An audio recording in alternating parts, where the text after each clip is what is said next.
বিসমিল্লাহির রহমানির রহিম। তরুণ প্রজন্মের নেতা হাসনাতের মতো অকুতোভয় তরুণ প্রজন্ম প্রয়োজন, যারা নিজেদের বুকের রক্ত জনগণ ও দেশের জন্য অকাতরে বিলিয়ে দিতে সদা প্রস্তুত।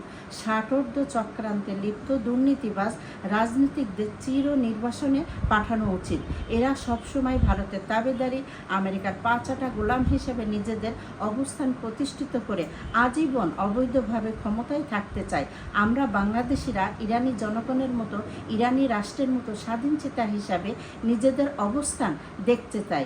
সৌদি আরব, আরব আমিরাত, কাতার, কুয়েত, বাহরাইন, জর্ডান এসব রাষ্ট্রের শাসকরা মেরুদণ্ডহীন কৃতদাস, ইসরায়েল আমেরিকা শৃঙ্খলা আবদ্ধ পরাধীন গোলাম, ইসলামের শস্যবৃত্তের চরম অবমাননাকারী।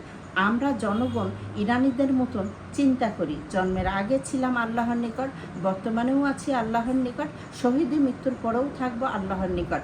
তাহলে ভয় কিসের? প্রস্তুত হও সমস্ত অন্যায়, অত্যাচার, দুর্নীতির বিরুদ্ধে রুখে দাঁড়াবার জন্য। ইনশাল্লাহ সত্যর বিজয় সুনিশ্চিত। তরুণ প্রজন্ম সামনে অগ্রসর হও। কোনো রাজনৈতিক দলের কালা কানুনের শৃঙ্খলা আবদ্ধ না হয়ে, পুরনো বস্তাপচা নিয়মকানুনের তোয়াক্কা না করে, সত্যিকারের দেশপ্রেমে উদ্বুদ্ধ হয়ে নতুন ন্যায় নীতি, শোষণমুক্ত বাংলাদেশ নির্মাণে সচেষ্ট হও। ইনশাল্লাহ আল্লাহ আমাদের সফলতা দান করুন। আমিন।